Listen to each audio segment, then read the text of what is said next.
평생진흥원이 작년에 여러 가지 이제 사업을 했습니다. 78개 사업을 했는데, 그러면 진흥원이 가지고 있는 고유 목적이 무엇인가? 라는 이제 여러 가지 비판적 견해들이 있습니다. 그래서 금년에는 경기도평생진흥원이 해야 될 주요 목적 사업을 좀 많이 하려고 합니다.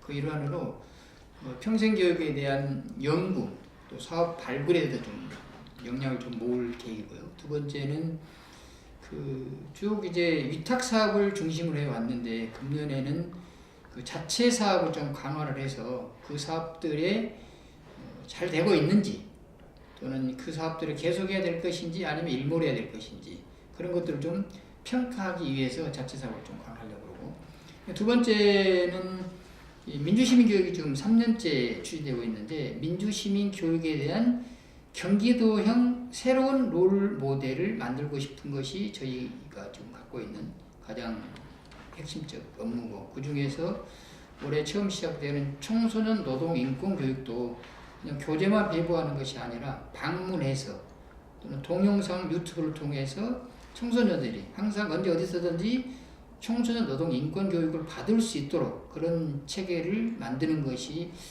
과제라고 생각이 됩니다. 그 다음에 이제 평생교육은 온 오프라인 교육을 하고 있는데, 오프라인 교육은 이미 이제 17개 평생교육원 중에서 가장 선도적으로 지금 역할을 하고 있는데, 온라인 교육에 대해서는 여러 가지로 좀 부정적 견해가 있는데, 온라인 교육을 도민들 취향에 맞도록, 그 다음에 이제 자격증 교육, 애국어 교육, 여러 가지 이제 교육들을 좀 다양화해서 친화적, 도민 친화적 온라인 교육을 좀 만들려고 하고, 특히 이 도정과 민주시민교육, 청소년 인권 교육이 온라인으로 탑재되어서 이걸 좀 여러 도민들이 함께 공유할 수 있도록 할 계획입니다. 그리고 저희가 이제 시설 관리가 파주 영어마을, 양평 영어마을을 시설을 운영하고 있는데, 두 시설에 대한 차별화를 통해서 보다 더, 요즘 이제 영어마을이 다른 지역도 많이 하고 있는데 다른 지역과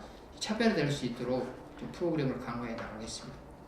4차 산업혁명은 기술과 지식에 대한 융합이라고 저는 생각하거든요. 그래서 과거 산업화 시대에는 그냥 단순하게 획일적으로 업무를 자기가 맡고 있는 업무를 수행했다면, 4차 산업혁명 시대가 되면 업무 처리 능력, 또 어떤 가지 융합, 이런 것들이 좀 중요 핵심 과제라고 생각이 됩니다. 그리고 이제 100세 시대가 되면 아무래도 이제 60년 일을 하고 나머지 이제 100세까지 40년이 남는데, 40년 동안 그럼 어떤 일을 어떻게 하면서 인생을 풍요롭게 살 것인지 그런 고민이 있는 것이잖아요.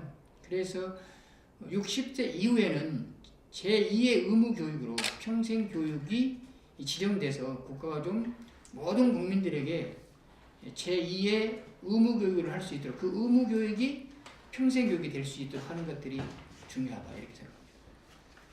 지금 이제 평생학습 6대 지표가 있는데, 6대 지표 내에도 생활문화 예술 지표가 들어가 있는데요.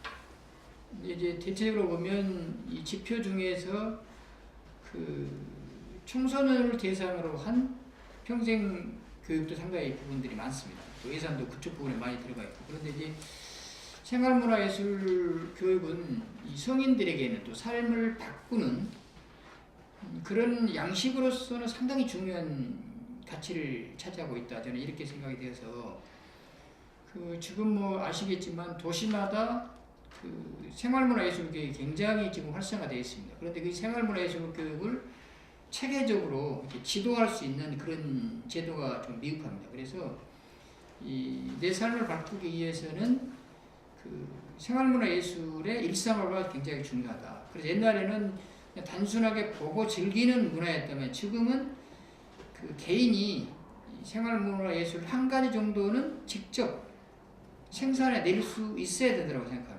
그래서 그것들을 좀 나도 시민들에게 생활문화예술을 연주할 수 있고, 다른 사람들의 연주하는 것을 보고 느낄 수 있고, 그래서 생활문화예술이 생활화가 돼야만이 이 삶의 질이 바뀐다 이렇게 생각이 돼서 경기도는 또 평생진흥원은 향후에 그 생활문화예술 교육이 좀 더 활성화될 수 있도록 그 생활문화예술 강사를 좀 양성을 해서 31개 시군 각 장르별로 이렇게 좀 보급했으면 하는 그런. 지금 평생교육이 중요하다라고 다 얘기들을 합니다.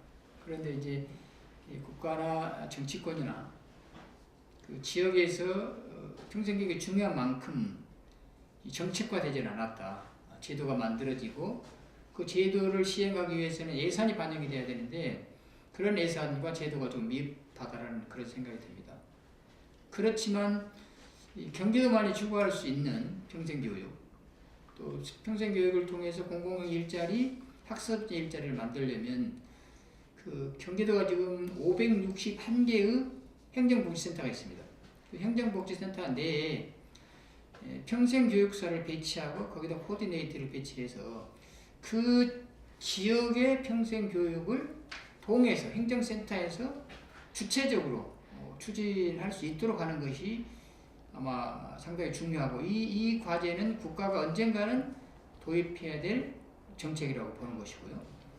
그다음 아까 말씀드린 대로 생활예술, 사람에게 예술과 문화는 상당히 중요하고 도시 바꿀 수 있는 게 문화고 또 삶을 바꿀 수 있는 것이 생활문화예술이라고 생각합니다. 그래서 문화를 좀 일상화하고 생활하려면 그럼 그 생활문화예술을 누구한테 배울 것인가가 굉장히 중요한데 생활문화예술을 가르칠 수 있는 강사를 양성을 해서 31개 시군에서 지금 활동하고 있는 동아리 단체에게 강사를 지원하는 그런 정책들이 문재인 정부나 이재명 도지사께서 말씀하신 학습적 일자리, 공공 일자리를 만드는 획기적인 저는 정책이라고 봅니다. 그 정책을 꼭 한번 해보고 싶습니다.